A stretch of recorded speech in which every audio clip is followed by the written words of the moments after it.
Hello students. अपन पढ़ रहे थे हमारे आसपास के पदार्थ शुद्ध है। क्या हमारे आसपास के पदार्थ शुद्ध हैं? ये चैप्टर नंबर 2 चल रहा है अपना, जिसमें अपन ने लास्ट स्टेज पे अपन चल रहे हैं। इससे पहले अपन ने पढ़ा था भौतिक एवं रासायनिक परिवर्तन। अब अपन स्टार्ट करेंगे इसमें क्या पदार्थ वास्तव में शुद्ध हैं। शुद्ध पदार्थ के क्या प्रकार हैं? शुद्ध पदार्थ के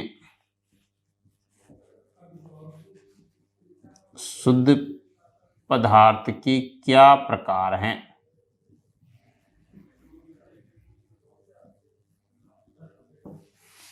शुद्ध पदार्थ के क्या प्रकार हैं? अब शुद्ध पदार्थ के क्या प्रकार है, कैसे पहचाने कि ये पदार्थ शुद्ध है और ये पदार्थ अशुद्ध है? तो वे पदार्थ जो केवल एक ही प्रकार के घटक से मिलकर बना है शुद्ध पदार्थ कहलाते हैं। एक ही प्रकार के पदार्थ से मिलकर बनते हैं, क्या कहलाते हैं? शुद्ध पदार्थ कहलाते हैं। पदार्थों को उनके रासायनिक संगठन के आधार पर पदार्थों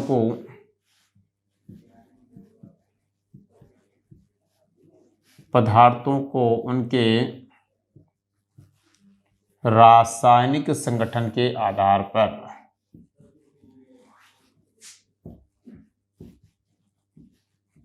रासायनिक संगठक के आधार पर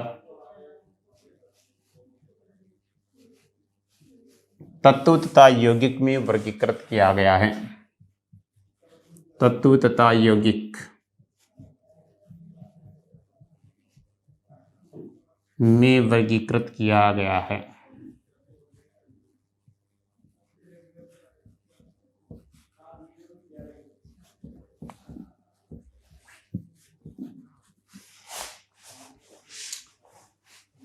पदार्थ को उनके रासायनिक संगठन के आधार पर तत्व तथा यौगिक में वर्गीकृत किया गया है। मतलब अपन कह सकते हैं कि पदार्थ जो शुद्ध पदार्थ है वो दो प्रकार से वर्गीकृत किए गए हैं, एक तत्व और एक यौगिक।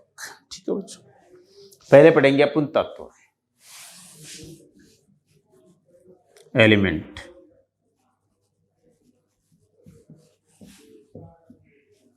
पदार्थ, ये पदार्थ का शुद्धतम रूप, पेवर फॉर्म जो होती है वो कहलाती है तत्व। पदार्थ का शुद्धतम रूप तत्व कहलाता है। पदार्थ का शुद्धतम रूप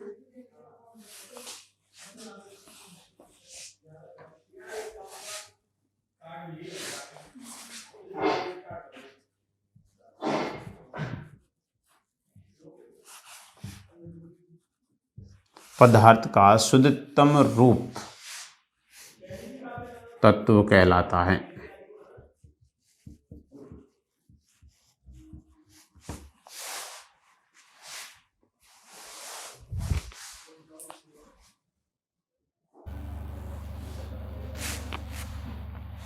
तो पदार्थ का शुद्धतम रूप जो है वो क्या कहलाता है बच्चों? तत्व कहलाता है। पदार्थ का शुद्धतम रूप जो है वो तत्व कहलाता है। तत्व के बारे में सर्वप्रथम रॉबर्ट बॉयल ने तत्व के बारे में सर्वप्रथम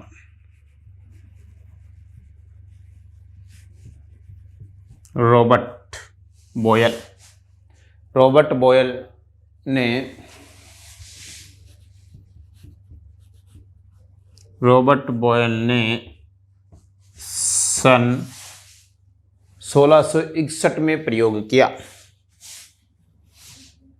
तत्व के बारे में सर्वप्रथम रॉबर्ट बॉयल ने सन 1661 में बताया व इसका प्रयोग किया।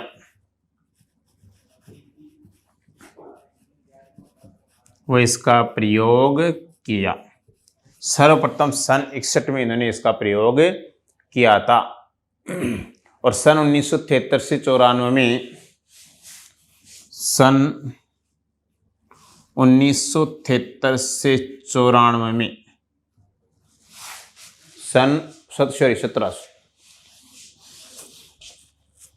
सन 1743 से 94, सन 1743 से 94 में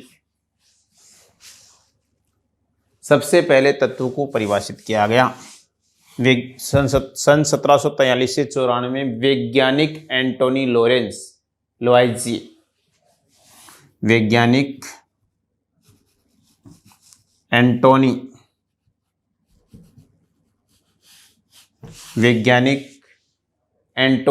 लॉरेंट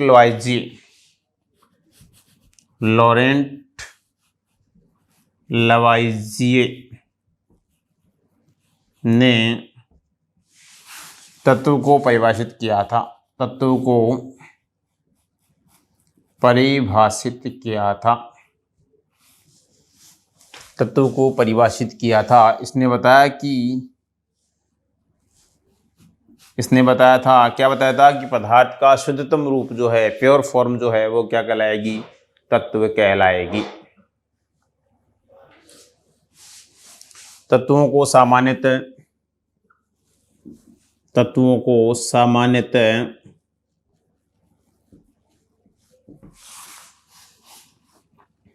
धातु,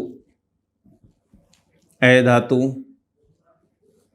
तथा उपधातु में वर्गीकृत किया गया, तथा उपधातु में वर्गीकृत किया गया। तत्वों को सामान्यतः धातु, अधातु तथा उपधातु में वर्गीकृत किया गया। अब बच्चों इसमें अलग अलग हैं धातुओं के गुणधर्म, अधातु के गुणधर्म और उपधातुओं के गुणधर्म। तो पहले अपन पढ़ेंगे धातुओं के गुणधर्म।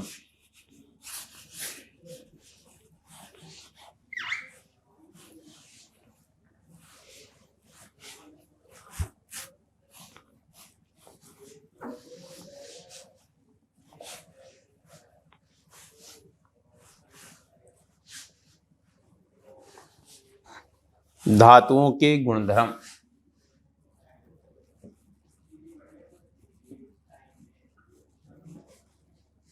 धातुओं के गुणधर्म तो ये बच्चों आपने 8th क्लास में पढ़ा होगा कि धातुएं कठोर होती हैं, धातुएं चमकदार होती है, धातुओं में आघात और दृढ़ता का गुण पाया जाता है, धातुओं में तन्यता का गुण पाया जाता है। ठीक है, धातुएं भंगुर प्रकृति की अभंगुर प्रकृति की होती है, धातुएं विद्युत की सुचालक होती हैं। ये सब जो गुण हैं वो सब क्या है? धातुओं के गुण हैं।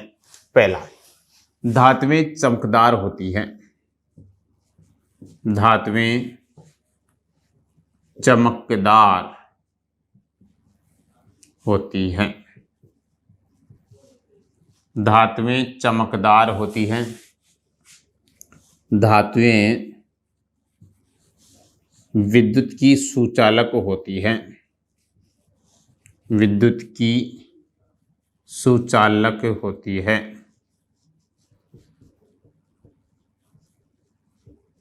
धातुएं कठोर होती हैं, धातुएं कठोर होती हैं, कठोर होती है, परंतु मरकरी Hg कमरे के ताप पर द्रव अवस्था में पाई जाती है, कमरे के ताप पर द्रव अवस्था में पाई जाती है। उसके बाद धातुओं में आघात वर्धनीयता का गुण पाया जाता है, धातुओं में आघात वर्धनीयता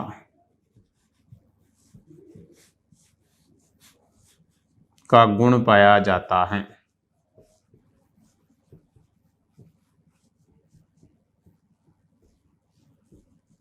धातुओं में आघात वर्धनीयता का गुण पाया जाता है, मतलब इनको यदि प्रहार किया जाए, इनको पीटा जाए तो ये पतली चादर में परिवर्तित हो जाती है।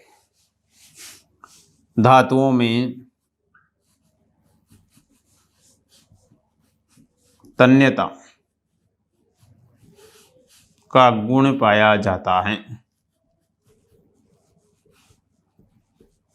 तन्यता का गुण पाया जाता है, अर्थात इनको गर्म करके एक पतले तार के रूप में परिवर्तित किया जा सकता है। ये सब जो गुणधर्म हैं वो बच्चों धातुओं में पाए जाते हैं। एग्जाम्पल कौन कौन सी धातु हो सकती है?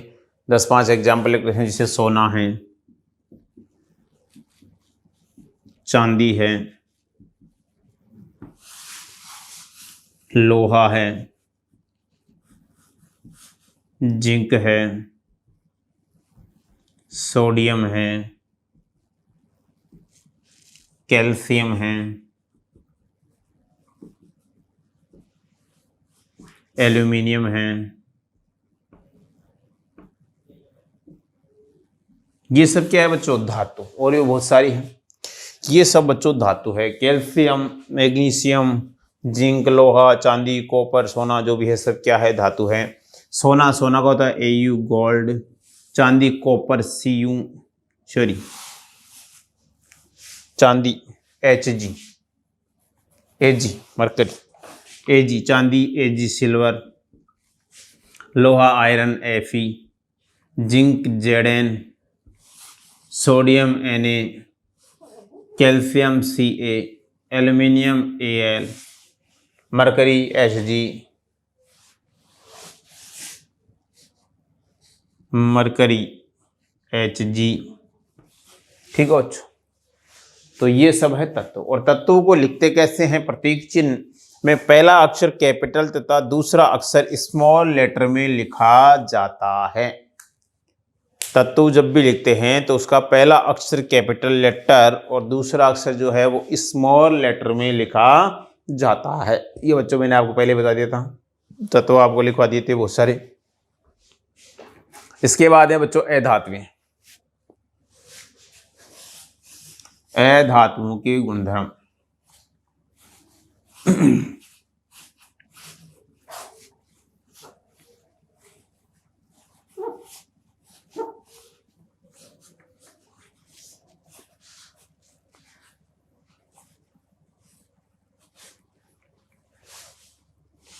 अधातुओं के गुणधर्म।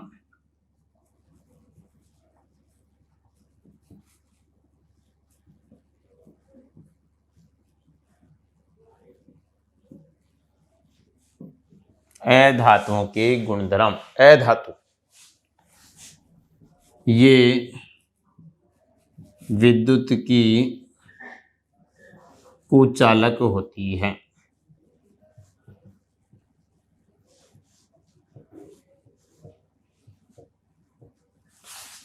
दूसरा, ये मुलायम तथा भंगुर प्रकृति की होती है।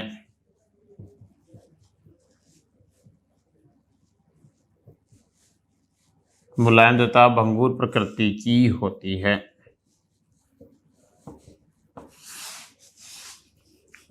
ये मुलायम तथा भंगुर प्रकृति की विद्युत की कुचालक होती है।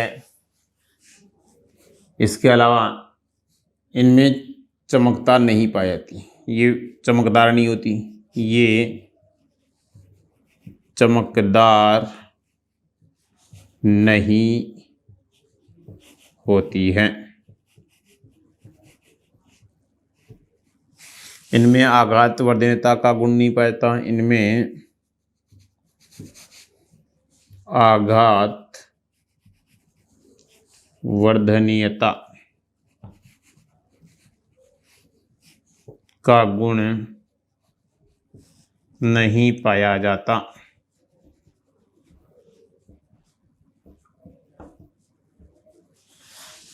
इनमें तन्यता गुण नहीं पाया जाता।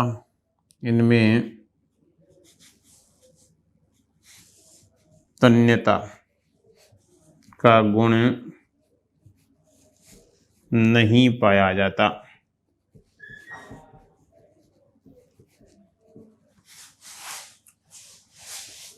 नोट लिखता हूँ बच्चों, एक ब्रोमीन Br एकमात्र ऐसी अधातु है जो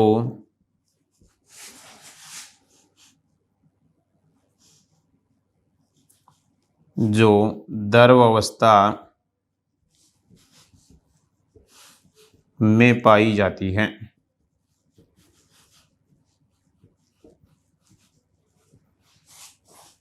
जो द्रव अवस्था में पाई जाती है। अवैध धातु के एग्जाम्पल कार्बन,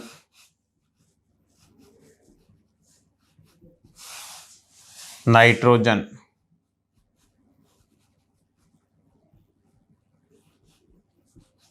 ऑक्सीजन,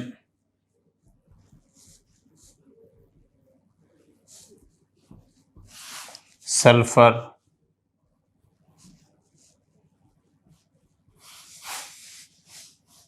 और भी बहुत सारे एग्जाम्पल है, इससे क्लोरीन।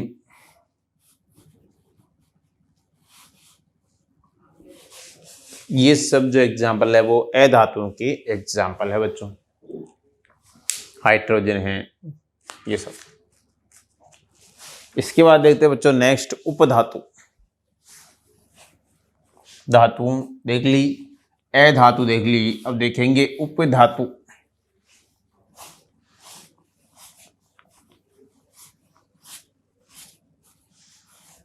उपधातु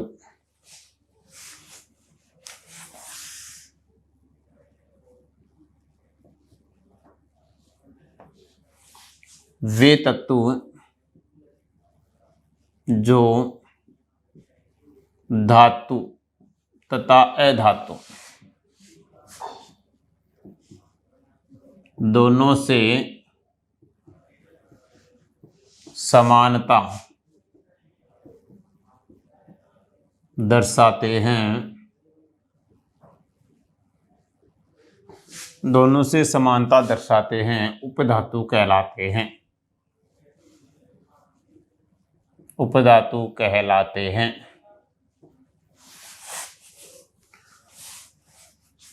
जो धातु का गुण भी रखते हो और अधातु का गुण भी रखते हो उपधातु कहलाते हैं। For example boron, silicon,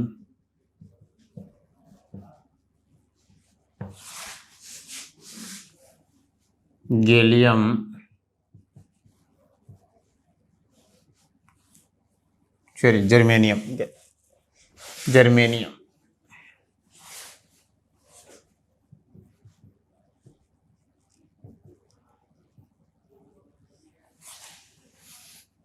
टेरुलियम,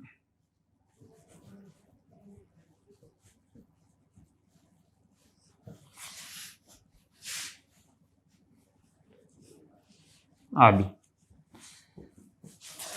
boron B, silicon SI, germanium GE, tellurium TL। ये होती है बंसी ऐसी तेरी आरती, बंसी ऐसी तेरी आरती। पोलोनियम भी है, आरती का 80 होता है बच्चों। बंसी ऐसी SE, एक होता है SE सेलेनियम। टेरुलियम TL नहीं TE, टेल्यूरियम, टेल्यूरियम, टेल्यू,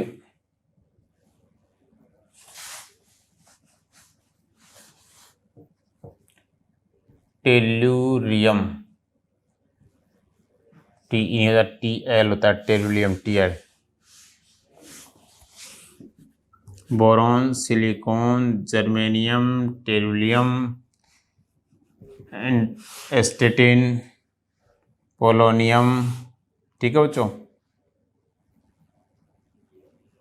आर्सेनियम, ये सब क्या है? उपधातु बच्चों। आर्सेनियम, ये सब क्या है? उपधातु। जो धातु और अधातु दोनों से समानता दर्शाती है। तो ये अपना पेवर रूप है पहला तत्व। ठीक है बच्चों। अब आएगा बच्चों दूसरा यौगिक। तो इसमें बच्चों कुछ अपने को चीजें लिखनी है, नोट के रूप में लिख लेते हैं। तो मैंने आपको दो चीजें तो बता दी। ब्रोमीन कमरे के ताप पर एकमात्र धातु है जो द्रवावस्था में होती है, और मरकरी एकमात्र ऐसी धातु है जो कमरे के ताप पर द्रवावस्था में रहती है। अधातु ब्रोमीन और धातु कौन सी है? मरकरी। ठीक है। गैलियम तथा सीजियम तत्व कमरे के ताप पर, गैलियम तथा सीजियम, गैलियम तथा सीजियम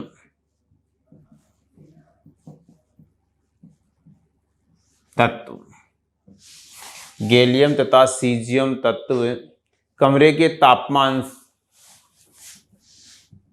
कमरे के तापमान कोष्टक में 303 केल्विन, कमरे के तापमान से कुछ अधिक तापमान पर, से कुछ अधिक तापमान पर, कुछ अधिक तापमान पर द्रव अवस्था में पाई जाती है, द्रव अवस्था में पाई जाती है, द्रव अवस्था में पाई जाती है। ठीक है बच्चों।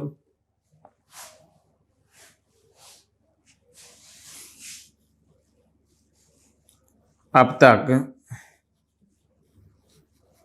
तक आवर्त सारणी में लगभग 100 तत्व ज्ञात हैं। अब तक आवर्त सारणी में लगभग 100 तत्व ज्ञात हैं। इनमें से 92 तत्व प्राकृतिक तथा शेष मानव निर्मित है। इनमें से 92 तत्व प्राकृतिक तथा शेष तत्व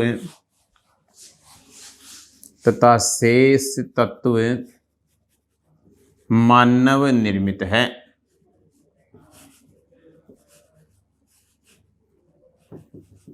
तथा शेष तत्व मानव निर्मित है।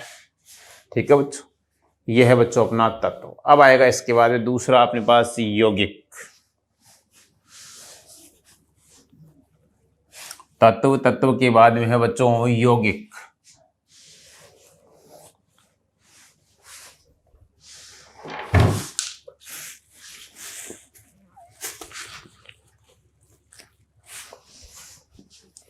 यौगिक कंपाउंड,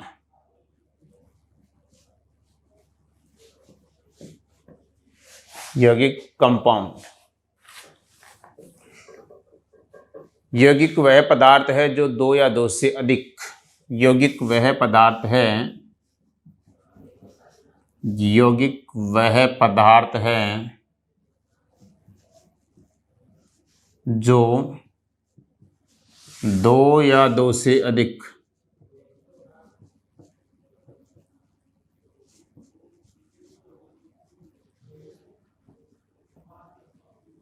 यौगिक वह पदार्थ है जो 2 या 2 से अधिक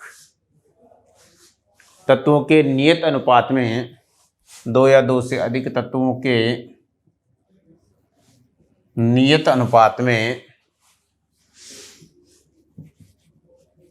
नियत अनुपात में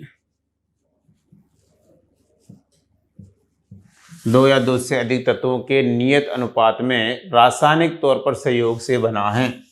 नियत अनुपात में रासायनिक तौर से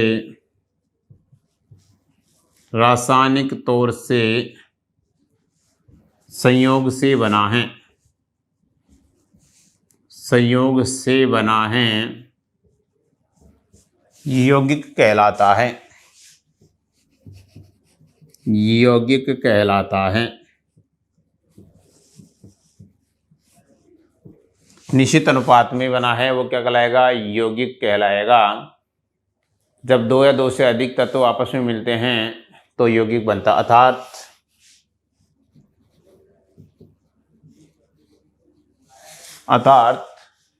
जब 2 या 2 से अधिक,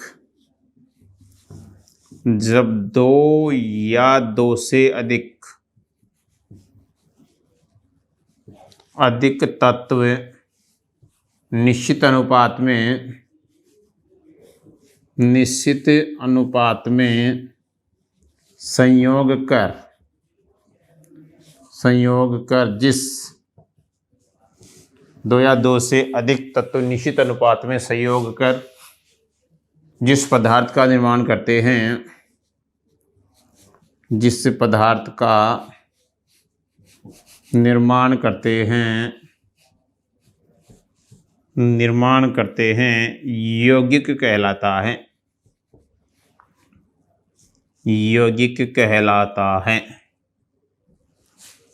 for example H2 plus O2 H2O, तो इसमें H 2 ऑक्सीजन 2 × 16 2 × 1 तो 2 32 1 16 यानी 1:16 में संयोग करेंगे और क्या बनाएंगे H2O।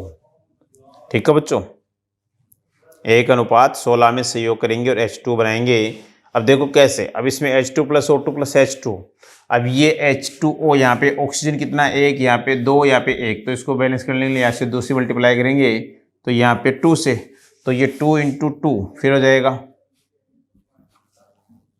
ठीक है, तो ये कितना हो जाएगा 4, तो ये जाएगा 1:8, यानी 1:8 में जो है वो हमेशा क्या बनेगा जल H2, जो एक शुद्ध यौगिक है। ठीक है बच्चों, तो ये है बच्चों यौगिक और तत्व। उतार लो इसको।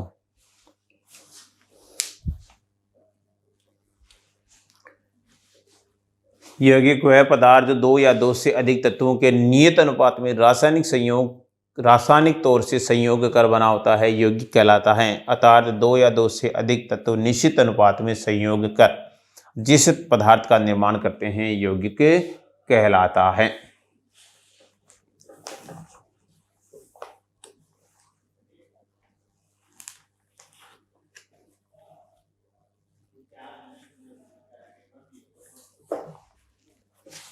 नेक्स्ट है बच्चों मिश्रण और यौगिक में अंतर।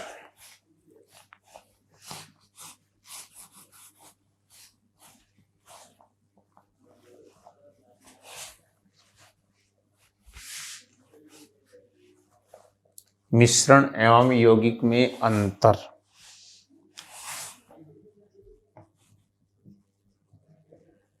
मिश्रण एवं यौगिक में अंतर। मिश्रण एवं यौगिक में अंतर।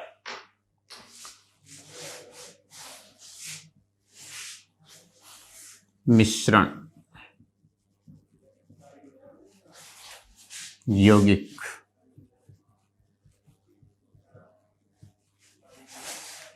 Mixture and compound. मिश्रण तत्व या यौगिक केवल मिश्रण बनाने के लिए मिलते हैं। तत्व एवं यौगिक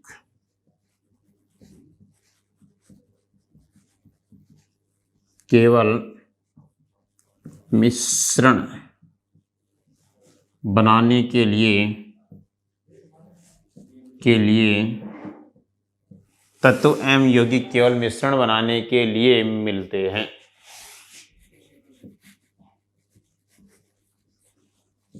मिश्रण बनाने के लिए मिलते हैं किंतु किसी नए यौगिक का निर्माण नहीं करते। किंतु किसी नए यौगिक का निर्माण नहीं करते।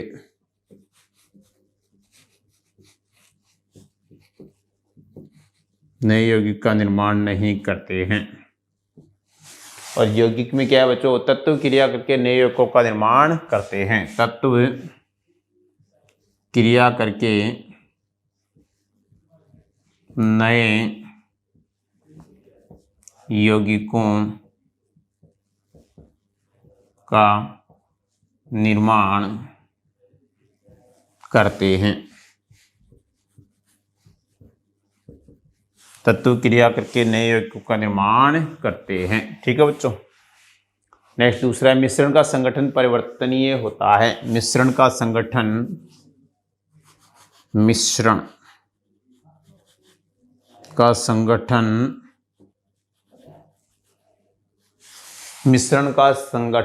परिवर्तनीय होता है।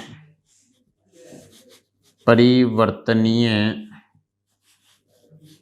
होता है। मिश्रण का संगठन परिवर्तनीय होता है, जबकि नए पदार्थ का संगठन सदैव स्थायी होता है। जबकि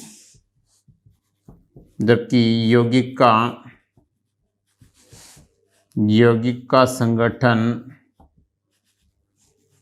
स्थायी होता है। जबकि यौगिक का संगठन स्थायी होता है। क्या होता है बच्चों? स्थायी होता है। थर्ड अपने पास जो है वो है मिश्रण, उसमें उपस्थित घटकों के गुणधर्मों को दर्शाता है। मिश्रण, उसमें उपस्थित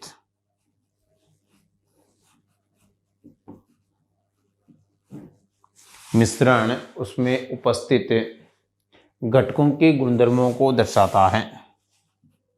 घटकों के गुणधर्मों को दर्शाता है। घटकों के गुणधर्मों को दर्शाता है। जबकि यौगिक जो है वो नए पदार्थों के गुणधर्म पूरी तरह भिन्न होते हैं। जबकि यौगिक में नए पदार्थों के गुणधर्म बिल्कुल भिन्न होते हैं। बिल्कुल भिन्न होते हैं।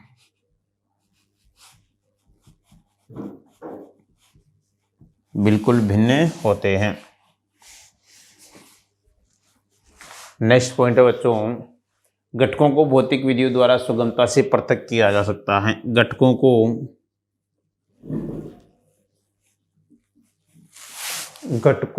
भौतिक विधियों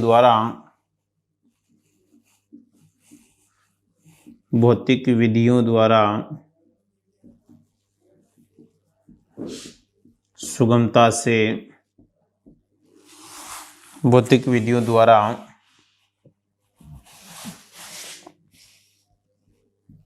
सुगमता से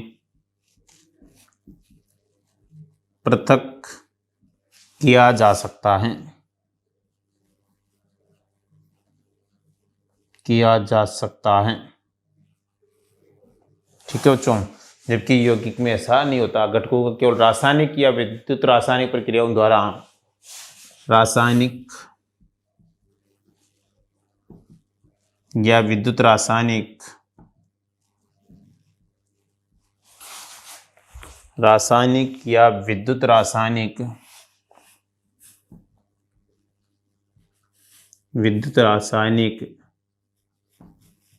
विधियों द्वारा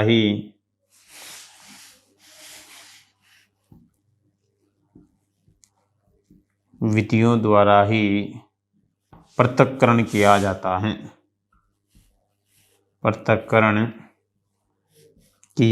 है। ठीक है बच्चों, यह है यौगिक और मिश्रण में अंतर।